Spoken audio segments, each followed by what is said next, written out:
Assalamualaikum dan salam sejahtera. Buletin Pahang edisi petang 18 Ogos 2021.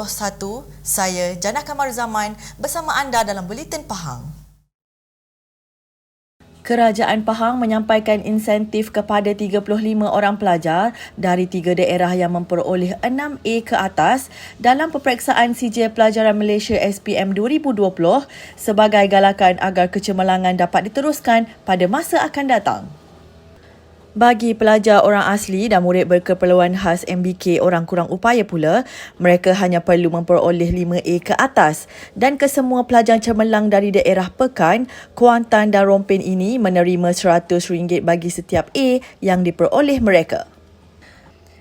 Pada majlis sama juga, 7 buah sekolah turut menerima insentif kecemerlangan sebanyak RM5,000 bagi setiap sekolah. Pengerusi Jawatan Kuasa Hal Ehwal Agama Islam dan Pendidikan Negeri Pahang Yang Berhormat Datuk Seri Said Ibrahim Said Ahmad berkata, insentif yang diberikan itu antara bukti kesungguhan kerajaan negeri di bawah kepimpinan Yang Amat Berhormat Menteri Besar Pahang Datuk Seri Warus Dewan Ismail untuk melahirkan lagi lebih ramai pelajar cemerlang di peringkat SPM. Menurutnya, insentif berkenaan diharap dapat menjadi pembakar semangat kepada calon SPM pada masa akan datang untuk belajar bersungguh-sungguh dan mencapai impian. Katanya, dalam menghasilkan pelajar cemerlang, kerjasama pihak sekolah amat diperlukan dan guru merupakan individu penting kepada setiap pelajar untuk mencipta kejayaan yang diharapkan. Kerjasama pelbagai agensi juga turut menjadi pencetus kepada pencapaian cemerlang di kalangan pelajar di negeri ini. Beliau berkata demikian selepas menyampaikan insentif berkenaan secara pandu lalu di Perkarangan Pejabat Pendidikan Daerah Pekan. Hadir sama yang di-Pertua Dewan Negeri Pahang Yang Berhormat Datuk Seri Haji Ishak Haji Muhammad, Pengarah Jabatan Pendidikan Pahang Encik Muhammad Rosli Abdul Rahman, Pegawai Pendidikan Daerah Pekan Encik Muhammad Razali Mustafa serta wakil rakyat setempat. Sementara itu, beliau berkata pihaknya difahamkan Yang Amat Berhormat Menteri Besar Pahang turut akan menyalurkan bantuan keuangan khas kepada Jabatan Pendidikan Pahang tidak lama lagi untuk kegunaan pendidikan. Pencapaian cemerlang daerah ini dalam peperiksaan SPM tahun lalu adalah sesuatu yang membanggakan semua pihak dan kerjasama berpasukan diketuai pegawai PPD, guru dan ibu bapa menjadi pencetus kepada kejayaan itu. Majlis Ugama Islam dan Adat Resam Melayu Pahang MUIB membantu menyalurkan bantuan segera bagi meringankan beban Encik Muhammad Sufandi yang terlantar selepas diserang angin ahmar sejak Julai lalu. Malah anaknya yang berusia 2 tahun pula disahkan mengidap penyakit leukemia yang memerlukan rawatan susulan di hospital. Prihatin terhadap nasib keluarga berkenaan, MUIB menghulurkan bantuan hamper makanan seterusnya akan memberi bantuan wang tunai bulanan bagi beliau menyara keluarganya serta kos rawatan anaknya.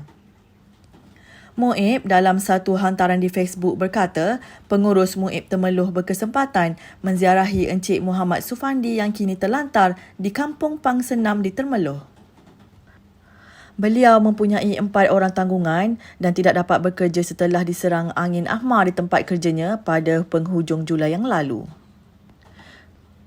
Justru pihak MUIB mendoakan agar Encik Sufandi dan anaknya cepat sembuh dan dipermudahkan segala urusan. MUIB juga sentiasa bersedia membantu warga asnaf di dalam negeri Pahang dan orang ramai juga boleh terus menyalurkan maklumat keluarga Islam yang dalam kesusahan kepada MUIB cawangan yang berhampiran. Lebih 3,300 penduduk di Felda Jendera Utara di Temeloh bakal dikenakan Perintah Kawalan Pergerakan diperketatkan PKPD bermula Khamis hingga 1 September ini. Ketua Pengarah Majlis Keselamatan Negara MKN Jabatan Perdana Menteri Datuk Rozi Mat Saad berkata, selain itu ladang Selburne, Mukim Gua di Lipis turut dikenakan PKPD selama 2 minggu bermula Khamis ini. Katanya keputusan ini dilaksanakan selepas meneliti pembentangan oleh Kementerian Kesihatan Malaysia KKM mengenai penilaian risiko serta trend jangkitan COVID-19. Beliau berkata Felda Tersang 1, 2 dan 3 Mukim Batu Talam diraup yang dikenakan Perintah Kawalan Pergerakan diperketatkan PKPD bermula 5 Ogos lalu dan sepatutnya tamat esok, dilanjutkan pelaksanaannya sehingga 25 Ogos depan. Dato' Rozi Mak Saad berkata lokaliti terbabit akan disambung pelaksanaan PKPD bermula Khamis ini. Menurutnya, Felda Krau 1 Mukim Gali diraup yang dikenakan PKPD pada 5 Ogos lalu akan tamat esok seperti dijadualkan. Sekian Buletin Pahang edisi petang bersama Unit Komunikasi dan Media Pahang. Ikuti Pahang Media di Facebook, Instagram, YouTube dan Twitter. Teruskan bersama Buletin Pahang bagi mendapatkan maklumat terkini di negeri Pahang. Semarakkan Malaysia prihatin dengan mengibarkan jalung gemilang sempena sambutan kemerdekaan yang ke-64. Assalamualaikum.